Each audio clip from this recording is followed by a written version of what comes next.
Welcome to Self-Love and Sweat, the podcast, the place where you'll get inspired to live your life unapologetically, embrace your perfect imperfections, and do what sets your soul on fire. I'm your host, Lunden Souza.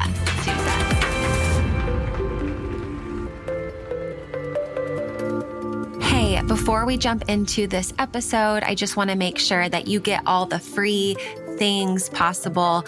If you haven't already, you need to get your Self-Love and Sweat free monthly life coaching calendar. Honestly, the way to experience deep change in your life is by doing small little things over time. And so that's what you'll find in this free calendar. You can get it by going to lifelikeLondon.com/calendar. Get yours for free, and let's get into today's episode. Hey, before we start today's episode, I just want to give a little bit of a pre-frame that this is not for young listeners. So if you have any littles next to you or are not in a place to hear some real sensitive topics discussed, then save this episode for later. And also, I just want you to consider the strength and courage it takes for people to share really deep pain and trauma. And so I ask that you listen to this episode with an open mind and with an open heart, and know that it takes courage and strength to share some of those moments in our life that we might have felt very shameful or just might be challenging. So I just want to give that pre-frame. Listen to this episode with an open heart and open mind, and I hope you enjoy it. Welcome back to the podcast. Today's guest is Dr. Erin Pollinger. I am so excited about this conversation today because this topic is very near and dear to my heart and what I've been working on recently with Dr. Erin, actually, in a course that she created in our NABA community called Manifesting Magic. And I met Erin through, our NABA community, through a mutual friend, Austin, who's also been on the podcast. And I decided to, begin Dr. Erin's course, Manifesting Magic. And I think I told you this, Dr. Erin, but I felt like it was like Jumanji. It was like once you opened that, you had to finish it. You had to go through all of it in the way that it's meant to be gone through. And I don't know, I don't think I knew that going into it, but I immediately knew, like, okay, after that first module, I was like, this is not something that you just like start a little bit and dabble in and walk away from. This is like a something I wanted to see all the way through. So I'm so excited to have you here today. Welcome to the podcast, Dr. Erin. Tell us more about you and how I know you're joining us from Costa Rica, from your retreat center right now. What's been the journey of you? I'm so grateful to have you here today. Yeah, thank you so much for having me on today, Lunden. Such an honor to be here. Yes, so a little bit about me. So I am a chiropractor of 25 years. So really supporting people in that way with getting their spine into alignment, reorganizing their nervous system, opening their gateways, helping them be more vital and connected and energized through that modality is such a huge piece of my soul work. Again, 25 years I've been doing that work. And had a practice in Berkeley and then moved to Ashland, Oregon, where I live now. I go between Costa Rica and Ashland, Oregon, and had a really big guiding practice for many, many, many years and worked on a lot of people with that modality. And soon after I started that, I discovered the practice of tantric dance and was going through a really, really hard time. Actually, in both of those moments, before chiropractic, going down a very dark, scary, lonely, self-abusive road, and found chiropractic, and it really brought my light back and my hope back and my passion back. So I went to chiropractic school, and then a few years later, separated from the father of my child, which was another really, grueling rite of passage. And found tantric dance and my connection to my womb and the power and the strength and the courage and the grace and all of the magic that comes from that practice. And so I started working with women, really blending the energetics of the chiropractic work that I do and the energetics of the tantric dance to support women to really get into their bodies into their desire, into their pleasure, into their power, so that they can really create the most extraordinary lives that they were born to live. Because I truly believe that we're all here to live extraordinary, right? It's like, that's why we're here. And I get so in touch with that when I'm here in Costa Rica. I wish I could show you all, maybe I will, what I'm looking out at. But the mountains and the ocean, and I've been waking up every day with the sun rising over the mountain and sitting in the temple for an hour or more in meditation. And I'm just like, wow, this life is so extraordinary. You know, it's so beautiful. It's so magical. It's so rich. It's so energized. And my deepest passion is to really support women to reclaim that level of energy and activation and passion and extraordinary in their lives. Yeah. Yeah. And I love your work so much in the way that you, yeah, I mean, the way, you know, like you said, you've been a chiropractor of 25 years, successful practices, like all these things. And I love the way that you hold that feminine energy, that grace, all of that, because I grew up in a family where everybody worked. It was a very masculine energy. Italian immigrants as grandparents, you know, everybody worked and go, go, go. And I remember always being proud to say, oh yeah, I work 7 days a week, or I work 10 hours today, 12 hours today, all in that doing, and not taking the time and not seeing women in my family line lineage that came back into their body, like you said, tapped into their desires and all of that, right? It was like, as if that was a shame thing. And I remember, like, if other people in my family went to retreats or did something for themselves, it was like, who does she think she is? She got a babysitter for a week and is by herself. And she, like, that was the chatter, right? And I'm discovering, right, that programming it served me a little bit, but it is not going to serve me long term in the way that I want to serve and expand. And so, yeah, what's going on with the feminine feeling like they can't be into their bodies and they can't express and have desires and pleasure? Like, why is that so icky or seen as like taboo? I mean, it was in my family. I don't know if anybody else, probably someone listening, it was the same. But like, Yeah, absolutely. I mean, yeah.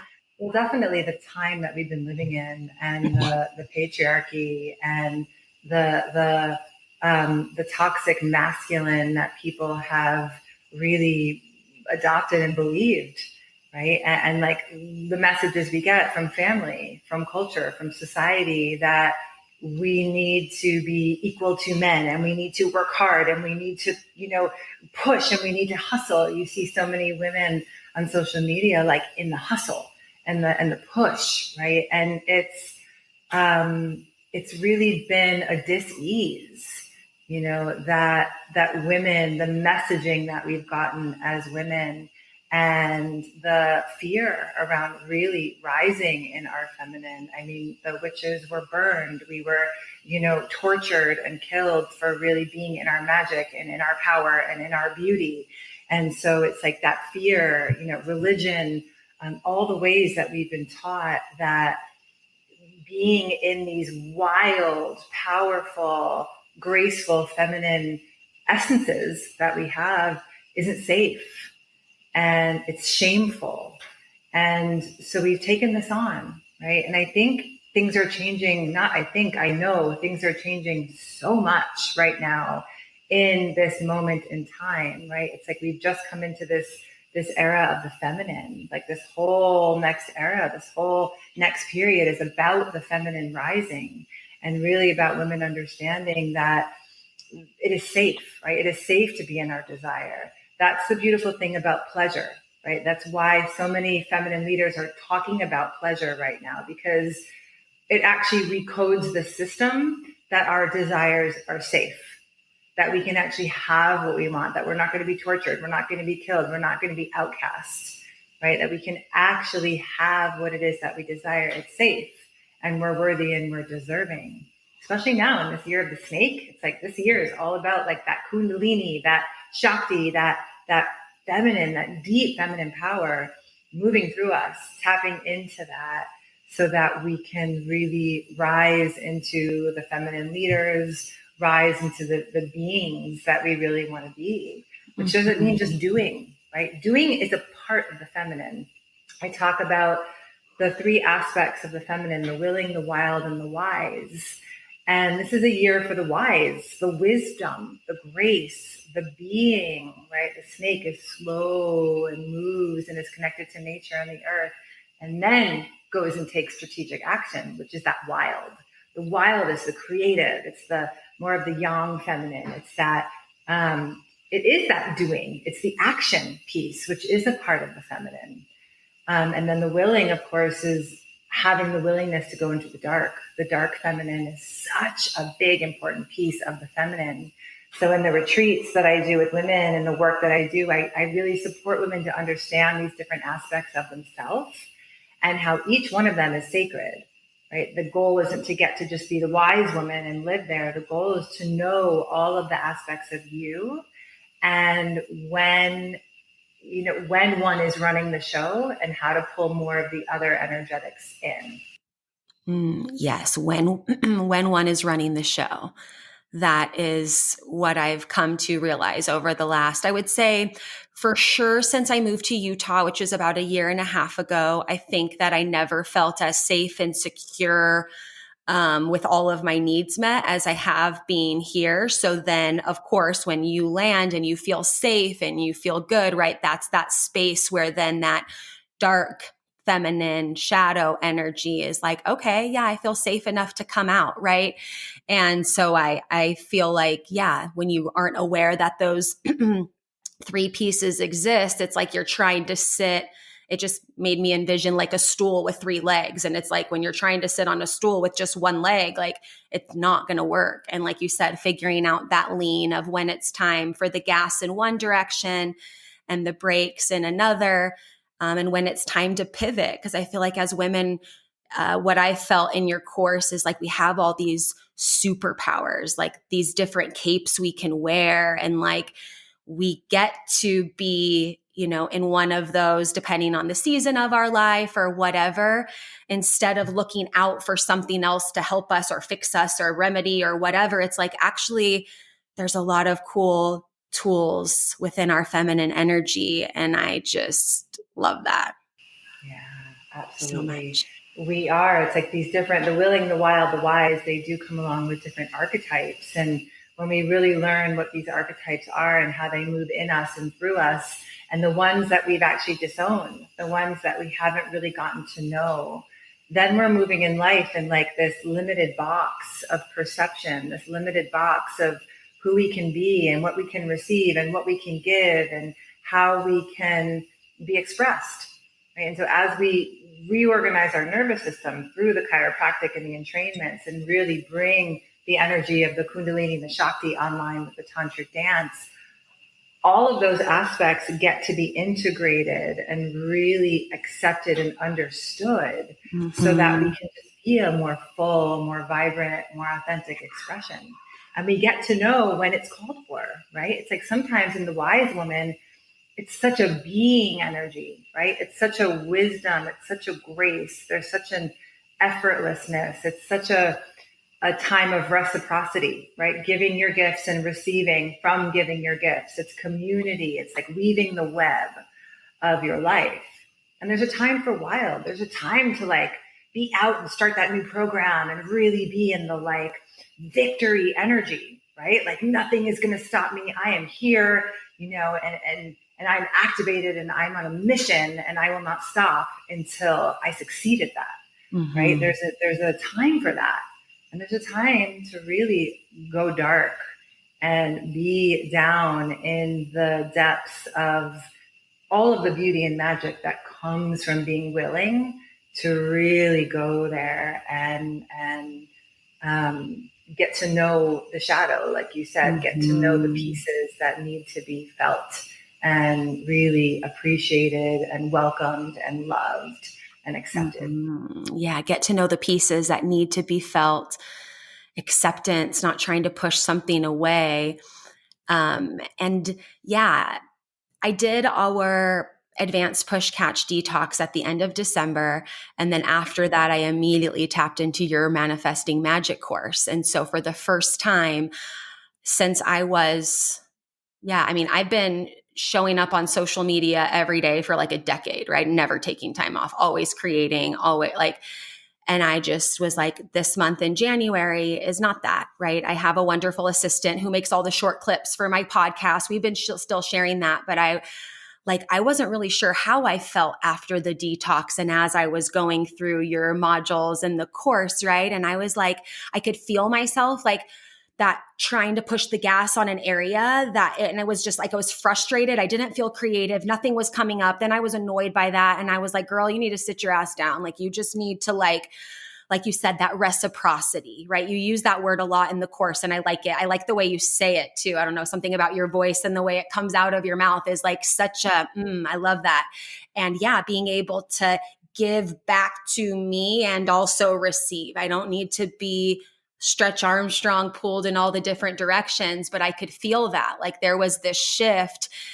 And it was like, okay, are you going to go back to old ways? Or are you going to keep pushing the gas and try to do more and not listen and just keep going? And, more is more. Or are you going to choose a different path than what you saw? And so that's kind of what I've been choosing. And now we're at the last day of January on the time of recording it.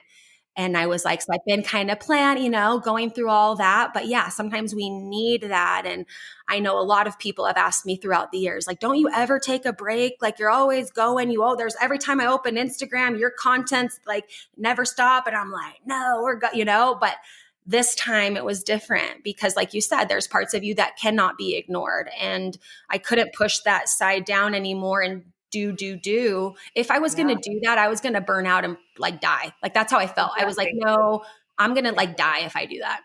Literally. Yeah. And knowing and celebrating that wild essence in you, that creative life force energy is such a beautiful thing. Like it is your superpower, right? And how much more super powerful will that be when you bring in more of the wise, that wise, slow, really listening. And that's the beauty of the tantric dance and the womb space is she really informs in a really potent, clear way, right? And really helps you move with more of that wise woman energy and more of that beingness. Mm-hmm. And I think we're all being called up to, as women, slow down, right? Like slow down because women are becoming like men.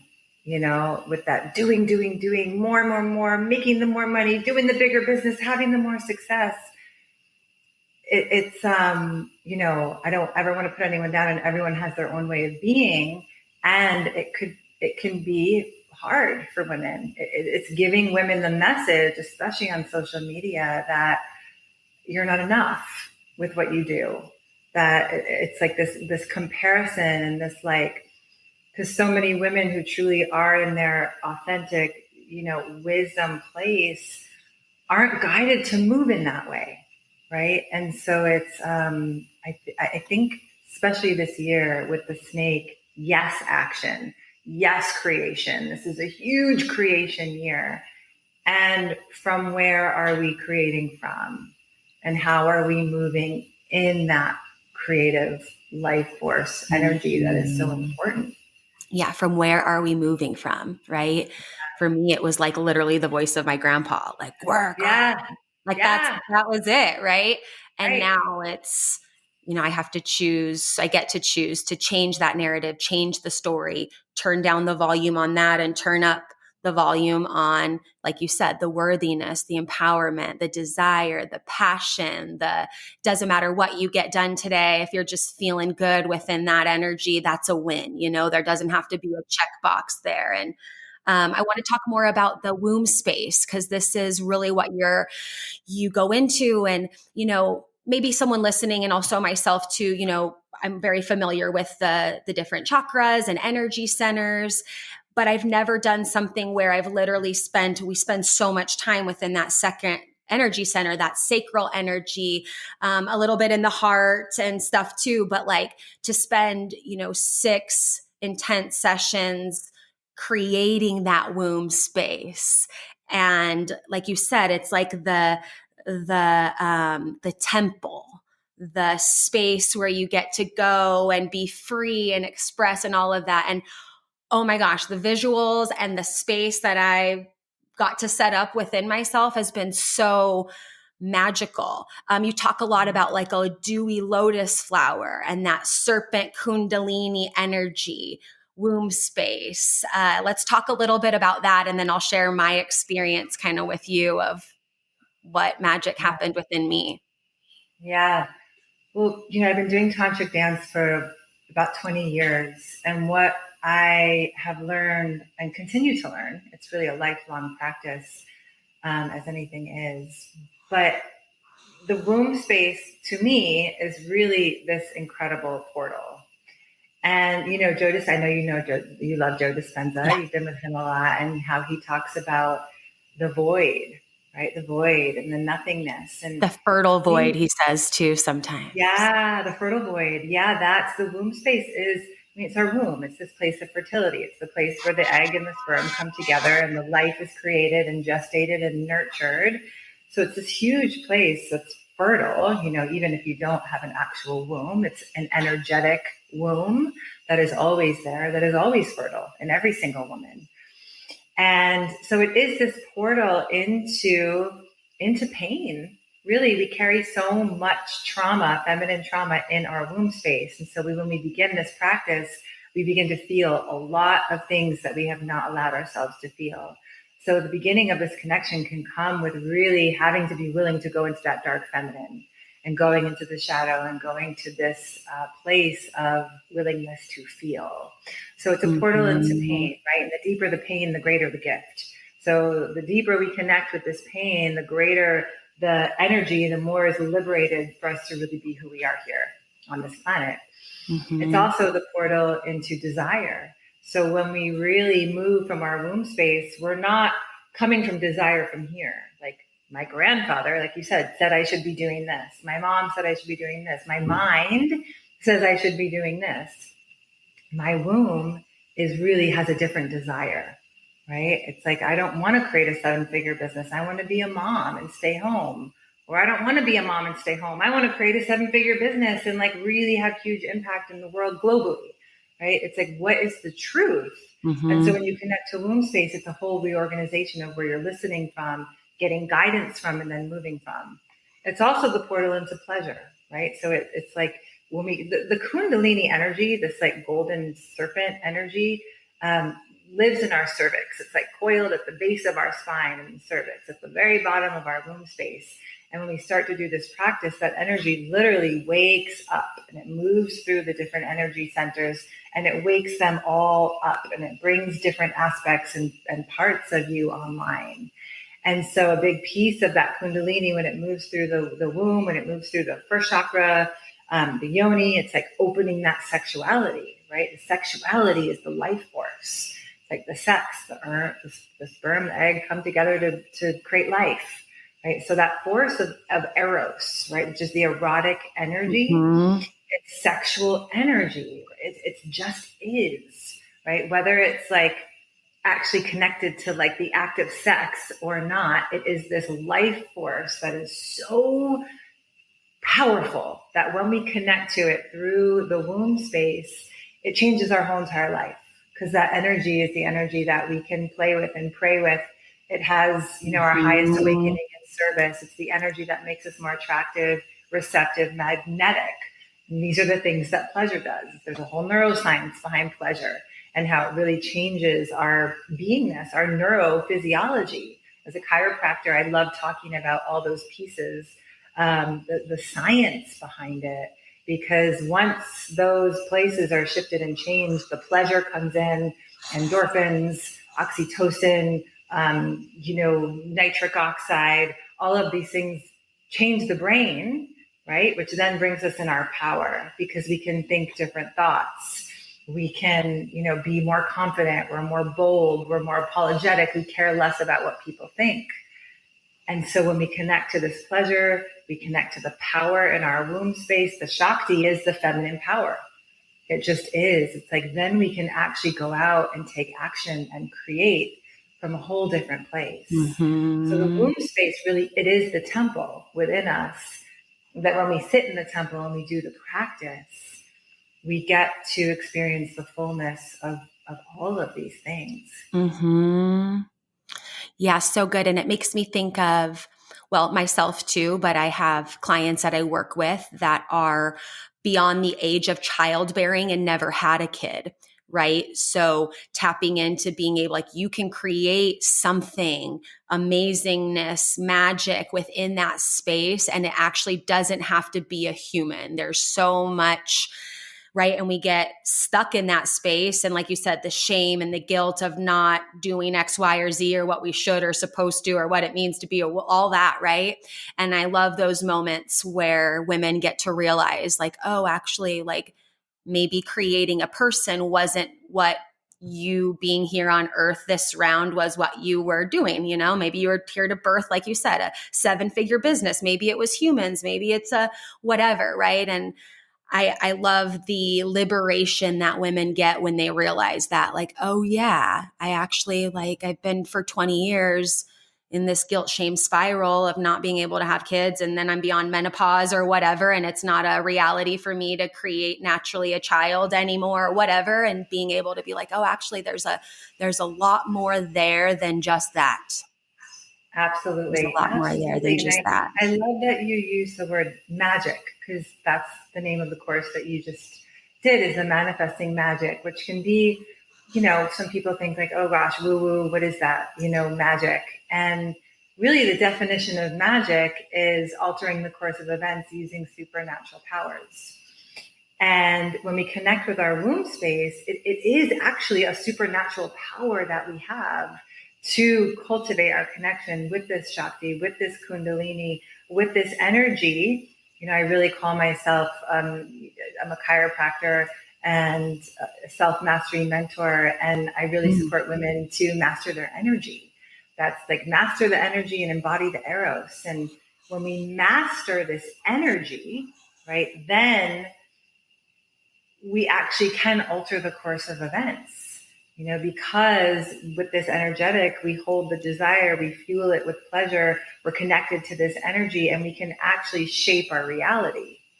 And especially then when you add the chiropractic work that I do, which opens gets the spine into alignment, lets that Kundalini flow even more. If our posture is in fight or flight, if we have trauma and tension and constriction, the spine is altered and the shape is altered, that Kundalini actually can't get through. That life force can't get through. And so when we're in alignment, it opens us even more to all the energetics around us as well, that aren't just like the survivor, the reactor, the thinker, but more of that optimizer, illuminator, weaver. And that's a whole different conversation. But when we get to play out here, which is what happens when your nervous system is reorganized, when that Kundalini moves through, you're connected more with the forces and the energies that help you shape your life. Mm-hmm. And that is one of the most fun things that I get to do, is support women to remember that they can connect with all of these different energies in very specific ways through what I teach, that they can shape their reality. And when you remember as a woman that you can shape your reality, there is so much freedom, so much power, so much beauty, so much joy. Because it's like, what today, right? What am I going to create today? How am I going to shape my life today? And that it gets really fun. It's playing in a whole new way. Yeah. Yeah. Just creating your own game, your own, magic. I just can keep using that word. In your course that I took, and in creating that temple, that womb space, for those that of course haven't taken the course, it's like there's 6 modules, and Erin teaches a little bit, but then you immediately go into 45-ish minutes of meditation and connecting with these different feminine avatars. Am I using the correct language? Yeah. And I remember, I'm a very visual person too. I love creating, visual spaces with my eyes closed. So this was like really fun and I loved it. But I remember, I think it was the first module was a lot about bringing in, the dark, the hurt, the pain, like some of that stuff. And so my visual or womb space I created is like, so my spine is like the center, which is like the center of where everyone hangs out. It's also like a stripper pole where if you want to shake it around, there's like some dancing happening in the middle on this spine, right? So I remember like creating this space, and one of the first avatars that came out was like, yeah, one of those shadow, darker ones. And it was like in this black cloak and carrying. So I could see the black cloak was covering her, and I could see she was like carrying something, it was heavy. And then when she, like, as I, welcomed her in, she dropped the buckets, and they were buckets of rocks, like stones. And so then we worked together and we built like the stones around the centerpiece of which is my spine. And that like was the gathering space. And then as every part and avatar would come in, the next one was like a very anxious on the inside, but smiling on the outside version. She was just kind of like, it's kind of like anxiety on inside out. Exactly. Frazzle dazzle, just kind of like, oh, everything's like, And so slowly but surely, these avatars started coming, and we built our little center area, and it was so cool. And also something I've shared before with people one-on-one, but I told myself when we were going to have this conversation, I was like, I'm just going to tell this to Dr. Erin because I feel safe and I can. So like 12 years ago, I had an abortion, and honestly, I never had guilt or shame about that. Like thought it was a good decision for where I was in that moment. Right. And in my process of sharing that with people one-on-one here or there, 9 times out of 10, other women feel so free, right? And are just like, oh my God, yes. One time someone lost their shit on me and went bananas, right? Anyways, since I've been hiking around in Utah, I have this little girl energy that follows me when I hike, and I hike a lot by myself. So in this womb space, there's this glowing ball that sits there too. And I think that's her. Like, I think it was a girl.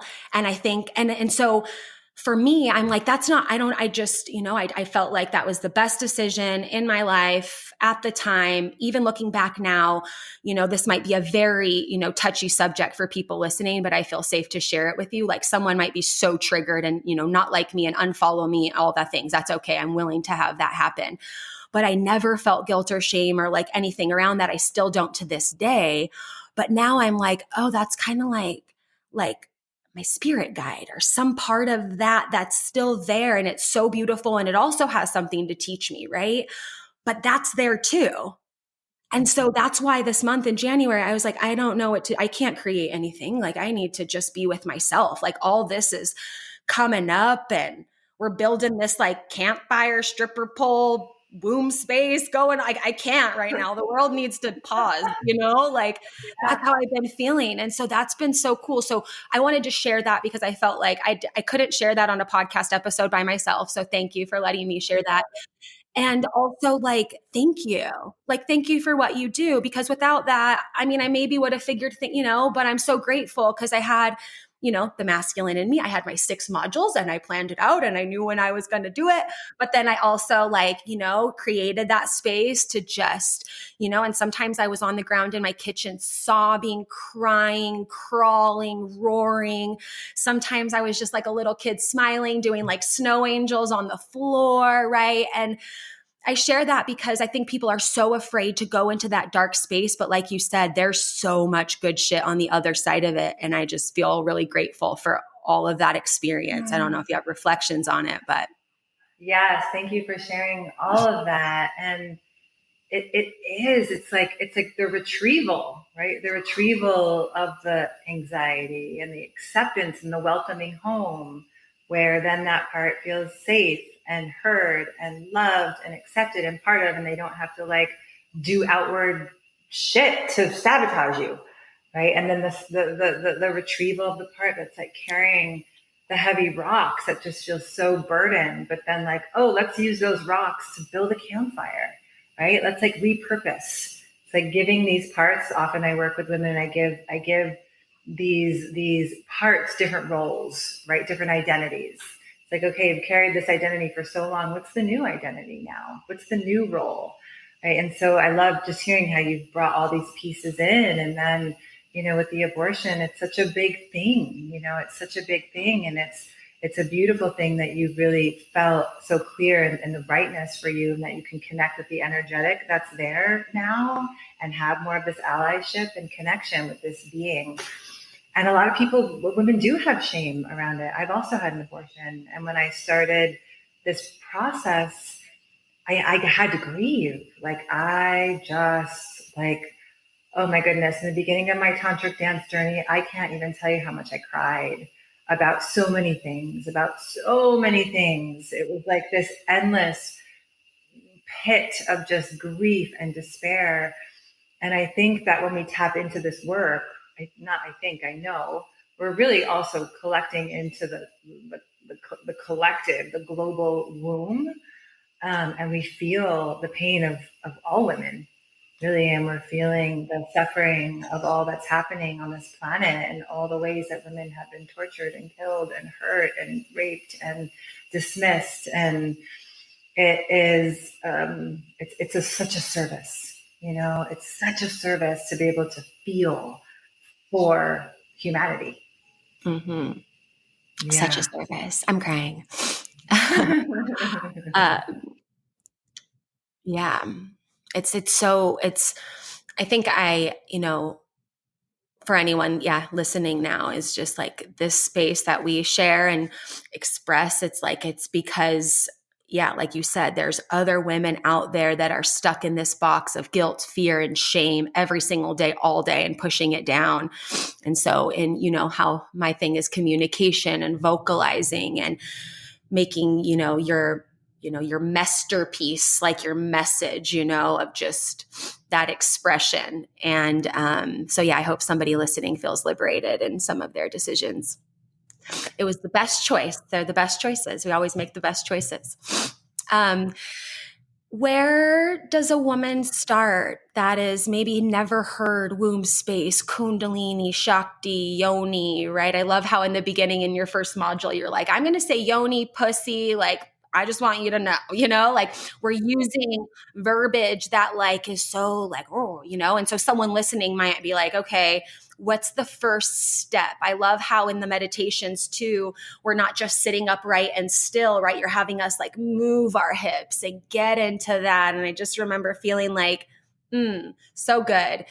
So for somebody listening, what's a good place to get started, whether it's a resource you have or a book or just something to help them understand this more?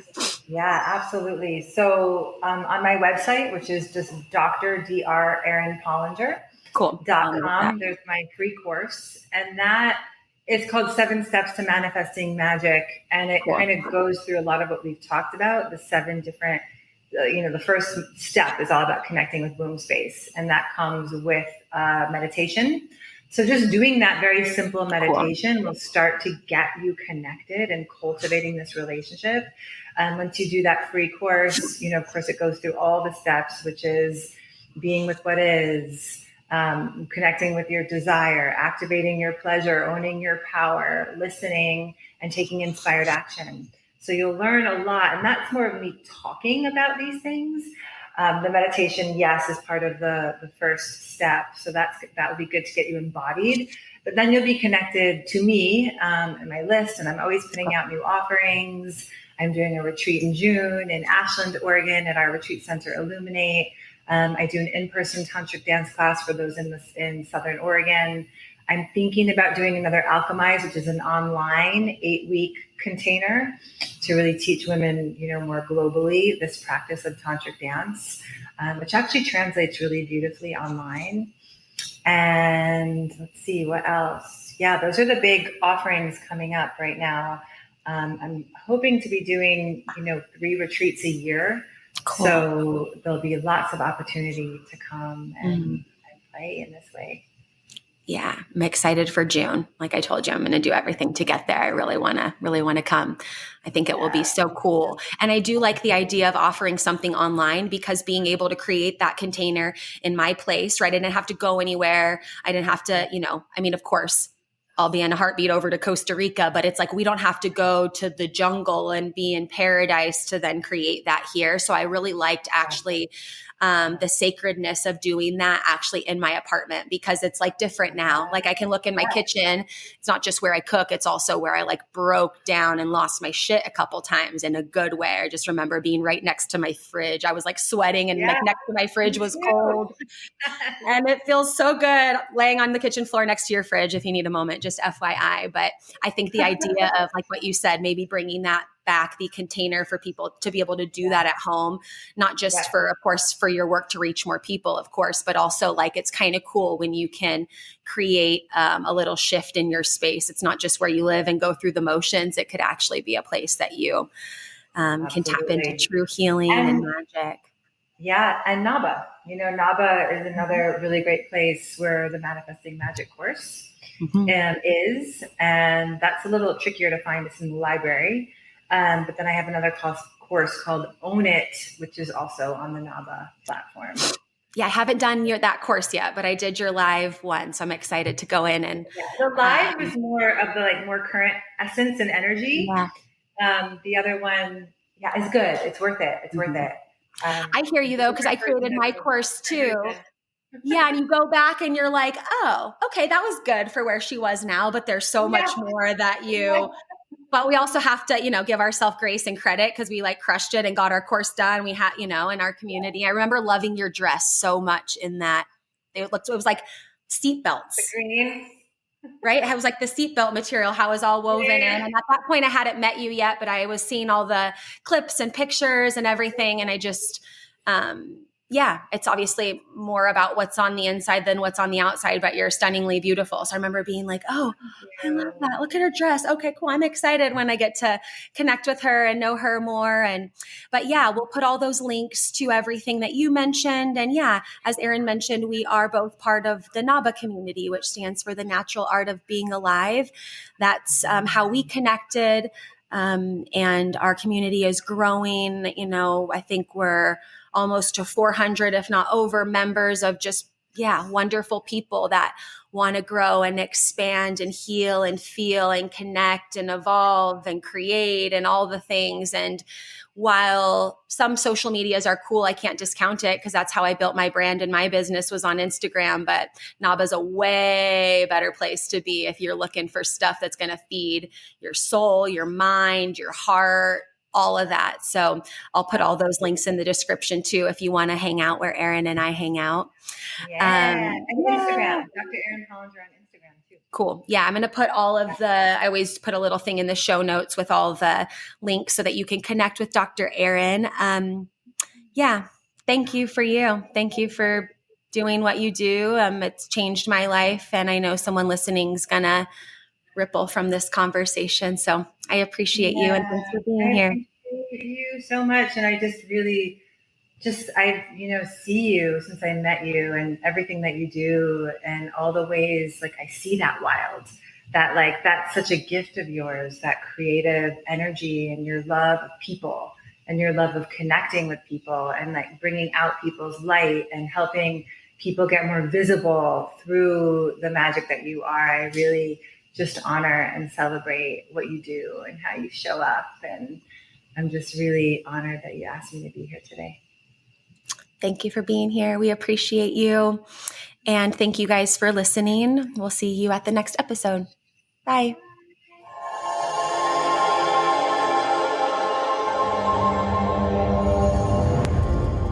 Thank you so much for listening to this episode of Self Love and Sweat, the podcast. If you enjoyed this episode or were inspired by it or something resonated with you, do me a favor and share this episode with a friend, someone that you think might enjoy this episode as well. That's the ultimate compliment and the best way to make this podcast ripple out into the world of others. And also you can leave us a review up to 5 stars wherever you're listening to the podcast. Thank you so much for listening, and we'll see you at the next episode. I appreciate you.